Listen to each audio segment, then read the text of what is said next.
जय श्री कृष्णा। राधे राधे। इस प्रकार भगवान के वचन सुनकर अर्जुन कहते हैं, भगवान मेरे पर अनुग्रह करने के लिए परम गोपनीय आध्यात्म विषयक वचन अर्थात उपदेश आपके द्वारा जो कहा गया, इससे मेरा यह अज्ञान नष्ट हो गया है। क्योंकि हे कमल नेत्र, मैंने भूतों की उत्पत्ति और प्रलय आपसे विस्तार पूर्वक सुने हैं तथा आपका अविनाशी प्रभाव भी सुना है। हे परमेश्वर, आप अपने को जैसा कहते हो वो ठीक है, ऐसा ही है, परंतु हे पुरुषोत्तम, आपके ज्ञान, ऐश्वर्य, शक्ति, बल, वीर और तेज युक्त रूप को प्रत्यक्ष देखना चाहता हूँ। इसलिए हे प्रभु, मेरे द्वारा यह आपका रूप देखा जाना शक्य है। ऐसा यदि मानते हैं तो हे योगेश्वर, आप अपने अविनाशी स्वरूप का मुझे दर्शन करवाइए। इस प्रकार अर्जुन के प्रार्थना करने पर भगवान श्री कृष्ण कहते हैं, हे पार्थ, मेरे सैकड़ों और हजारों नाना प्रकार के और नाना वर्ण तथा आकृति वाले अलौकिक रूपों को देख।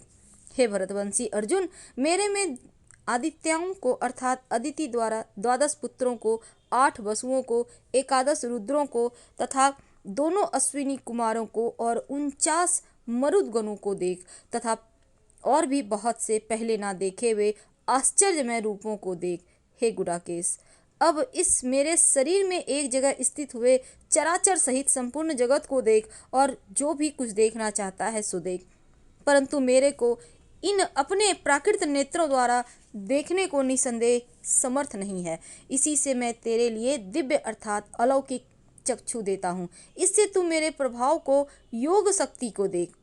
संजय कहते हैं, राजन, महायोगेश्वर और सब पापों के नाश करने वाले भगवान ने इस प्रकार कहकर इसके उपरांत अर्जुन के लिए परम ऐश्वर्य युक्त दिव्य स्वरूप दिखाया। उस अनेक मुख और नेत्रों से युक्त और अनेक अद्भुत दर्शनों वाले एवं बहुत से दिव्य आभूषणों से युक्त और बहुत से दिव्य शस्त्रों को हाथों में उठाए हुए और दिव्य माला और वस्त्रों को धारण किए हुए, दिव्य गंध का अनुलेपन किए हुए एवं सब प्रकार के आश्चर्यों से युक्त सीमा रहित विराट स्वरूप परमदेव परमेश्वर अर्जुन ने देखा।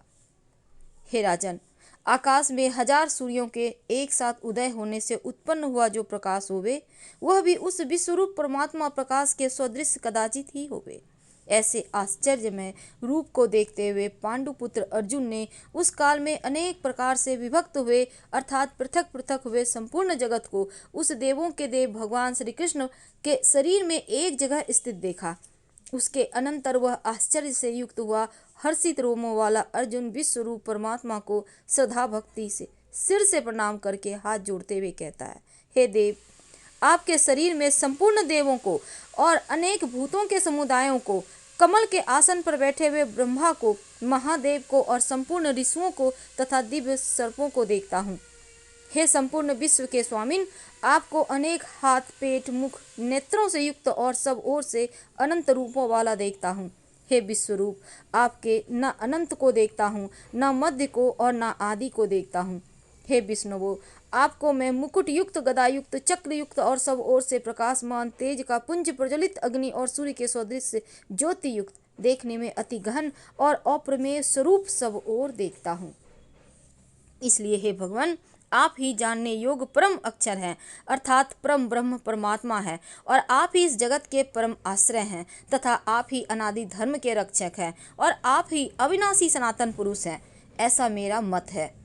हे परमेश्वर, मैं आपको आदि, अनंत, मध्य से रहित और अनंत सामर्थ्य से युक्त और अनंत हाथों वाला तथा चंद्र सूर्य रूप नेत्रों वाला, प्रज्वलित अग्नि रूप मुख वाला और अपने तेज से इस जगत को तापायमान करता हुआ देखता हूँ। हे महात्मन, स्वर्ग और पृथ्वी के बीच का संपूर्ण आकाश और सब दिशाएं आप एक से ही परिपूर्ण है और आपके इस अलौकिक और भयंकर रूप को देखकर तीनों लोक अति व्यथा को प्राप्त हो रहा है। हे गोविंद, वे सब देवताओं के समूह आप में प्रवेश करते हैं और कई एक भयभीत होकर हाथ जोड़े हुए आपके नाम और गुणों का उच्चारण करते हैं तथा महर्षि और सिद्धों के समुदाय कल्याण होवे ऐसा कहते हैं। उत्तम उत्तम स्तोत्रों द्वारा आपकी स्तुति करते हैं। हे परमेश्वर, जो एकादश रुद्र और द्वादश आदित्य तथा 8 वसु और साधिगण, विश्वदेव तथा अश्विनी कुमार और मरुदगण और पितरों का समुदाय तथा गंधर्व यक्ष राक्षस सिद्धगण के समुदाय हैं, वे ही विस्मित हुए आपको देखते हैं। हे महाबाहो, आपके बहुत मुख और नेत्रों वाले तथा बहुत हाथ जंघा पैरों वाले और बहुत उदर वाले तथा बहुत सी विकराल दाढ़ों वाले महान रूप को देखकर सब लोग व्याकुल हो रहे हैं तथा मैं भी व्याकुल हो रहा हूँ, क्योंकि हे विष्णुवो, आकाश के साथ स्पर्श किए हुए देदीप्यमान अनेक रूपों से युक्त और फैलाए हुए मुख और प्रकाशमान विशाल नेत्रों से युक्त आपको देखकर भयभीत अंतःकरण वाला मैं धीरज और शांति को नहीं प्राप्त होता हूँ। हे भगवान, आपके विकराल दाढ़ों वाले और प्रलय काल की अग्नि के समान प्रज्वलित मुखों को देखकर दिशाओं को नहीं जानता हूँ और सुख को भी नहीं प्राप्त होता हूँ। इसलिए हे देवेश, हे जगन निवास, आप प्रसन्न होवें। मैं देखता हूँ कि वे सब ही धृतराष्ट्र के पुत्र राजाओं के समुदाय सहित आप में प्रवेश करते हैं। आप भीष्म, पितामह, द्रोणाचार्य और कर्ण हमारे पक्ष के सभी प्रधान योद्धाओं के सहित सबके सब वेग युक्त होते हुए आपके विकराल दाढ़ों वाले भयानक मुखों में प्रवेश करते हैं और कई एक चूर्ण हुए सिरों सहित आपके दांतों के बीच में लगे हुए दिखते हैं। हे विश्वमूर्ते, जैसे नदियों के बहुत से जल के प्रवाह समुद्र ही सम्मुख दौड़ते हैं अर्थात समुद्र में प्रवेश करते हैं, वैसे ही वे सूरवीर मनुष्यों के समुदाय भी आप प्रज्वलित हुए मुखों में प्रवेश करते हैं तथा जैसे पतंग मोह के बस होकर नष्ट होने के लिए प्रज्वलित अग्नि में अति वेग से युक्त हुए प्रवेश करते हैं, वैसे ही सब लोग आपके अपने नाश के लिए आपके मुख में प्रवेश कर रहे हैं अति वेग से, और आप उन संपूर्ण लोगों को प्रज्वलित मुखों द्वारा ग्रसन करते हुए सब ओर से चाट रहे हैं। हे विष्णुवो, आपका उग्र प्रकाश संपूर्ण जगत को तेज के द्वारा परिपूर्ण करके तापायमान करता है। हे भगवान, कृपा करके मेरे प्रति कहिए कि आप उग्र स्वरूप वाले कौन हैं। हे देवों में श्रेष्ठ, आपको नमस्कार होवे। आप प्रसन्न होइए। आदि स्वरूप आपको मैं तत्व से जानना चाहता हूँ, क्योंकि आपकी प्रवृत्ति को मैं नहीं जानता। इस प्रकार अर्जुन के पूछने पर भगवान श्री कृष्ण कहते हैं, अर्जुन, मैं लोकों का नाश करने वाला बढ़ा हुआ महाकाल हूँ। इस समय इस लोकों को नष्ट करने के लिए प्रवृत्त हुआ हूँ। इसलिए जो प्रतिपक्षियों की सेना में स्थित हुए योद्धा लोग हैं, वे सब तेरे बिना भी नहीं रहेंगे, अर्थात तेरे युद्ध ना करने से भी इन सब का नाश हो जाएगा। इसलिए तू खड़ा हो और यश को प्राप्त कर और शत्रुओं को जीत कर धन धान्य से संपन्न राज्य को भोग। और यह सब सूरवीर पहले से ही मेरे द्वारा मारे हुए हैं। इसलिए हे सव्यसाची, तू तो केवल निमित्त मात्र ही हो जा तथा इन द्रोणाचार्य, भीष्म पितामह और जयद्रथ, कर्ण तथा सभी बहुत से मेरे द्वारा मारे हुए सूरवीर योद्धाओं को तू मार। भय मत कर, निसंदेह तू युद्ध में बैरियों को जीतेगा, इसलिए युद्ध कर। इसके उपरांत संजय बोला, हे राजन, केशव भगवान के इस वचन को सुनकर मुकुटधारी अर्जुन हाथ जोड़े हुए कांपता हुआ नमस्कार करके फिर से भयभीत हुआ प्रणाम करके भगवान श्री कृष्ण के प्रति अति गदगद वाणी से कहता है कि हे अंतर्यामीन, यह योग ही है जो आपके नाम और प्रभाव के कीर्ति से जगत अति हर्षित होता है और अनुराग को भी प्राप्त होता है तथा भयभीत हुए राक्षस लोग दिशाओं में भागते हैं। सब सिद्धि गणों के समुदाय नमस्कार करते हैं। हे महात्मन, ब्रह्मा भी आदि कर्ता और सबसे बड़े आपके लिए वे कैसे नमस्कार नहीं करे, क्योंकि हे अनंत, हे देवेश, हे जगन निवास, जो सत्य असत्य और उनसे परे अक्षर अर्थात सच्चिदानंद घन ब्रह्म हैं, वो आप ही हैं। हे प्रभु, आप आदि देव और सनातन पुरुष हैं। आप इस जगत के परम आश्रय और जानने योग्य और परम धाम है। हे अनंत स्वरूप, आपसे यह सब जगत व्याप्त परिपूर्ण है। हे हरे, आप वायु, यमराज, अग्नि, वरुण, चंद्रमा, प्रजा के स्वामी ब्रह्मा और ब्रह्मा के भी पिता हैं। आपके लिए हजारों बार नमस्कार होवे।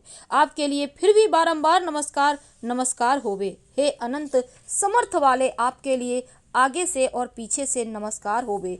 हे सर्वात्मन, आपके लिए सब ओर से ही नमस्कार होवे, क्योंकि अनंत प्रक्रम शक्तिशाली और सब संसार को व्याप्त किए हुए हैं, इससे आप ही सर्वरूप हैं।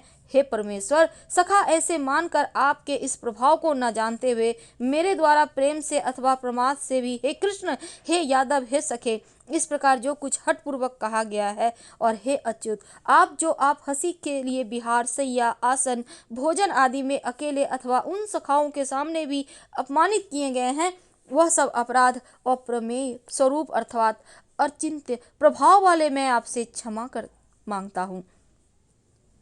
हे विप्रेश्वर, आप इस चराचर जगत के पिता, गुरु से भी बड़े गुरु और अति पूजनीय हैं। हे अतिशय प्रभाव वाले, तीनों लोकों में आपके समान भी दूसरा कोई नहीं है, फिर अधिक कैसे होवे।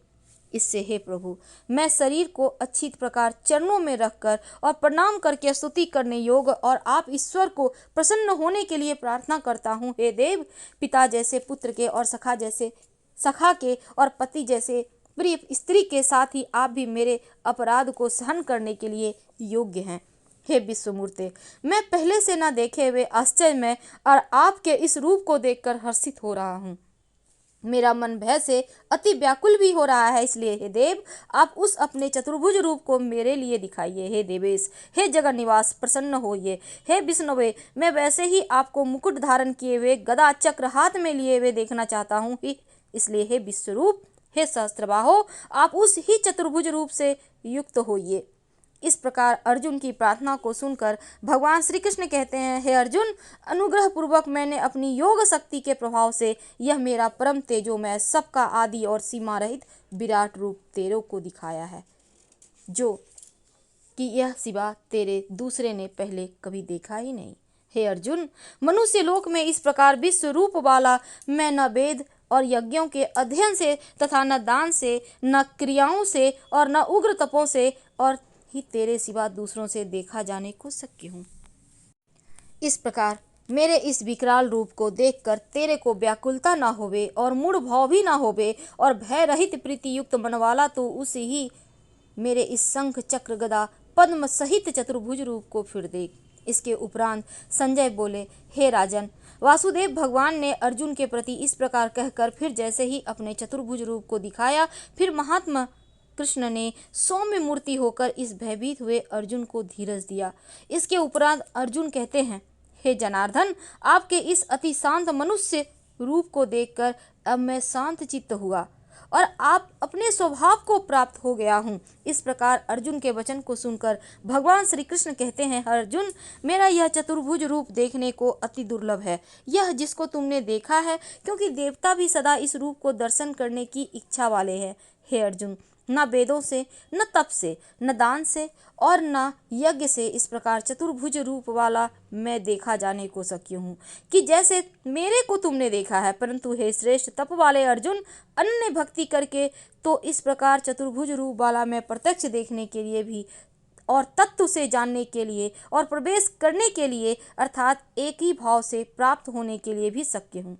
हे अर्जुन, जो पुरुष केवल मेरे लिए ही सब कुछ मेरा समझता हुआ यज्ञ, दान, तप आदि संपूर्ण कर्तव्य कर्मों को करने वाला है और मेरे परायण है, अर्थात मेरे को परम आश्रय और परम गति मानकर मेरी प्राप्ति के लिए तत्पर है तथा मेरा भक्त है, अर्थात मेरे नाम, गुण, प्रभाव और रहस्य के श्रवण, कीर्तन, मनन, अध्ययन, ध्यान, पठन पाठन प्रेम सहित निष्काम भाव से निरंतर अभ्यास करने वाला है और आसक्ति रहित है, अर्थात स्त्री, पुत्र, धनादि संपूर्ण सांसारिक पदार्थों में स्नेह रहित है और संपूर्ण भूत प्राणियों में बैर भाव से रहित है। ऐसा वह अनन्य भक्ति वाला पुरुष मेरे को ही प्राप्त होता है।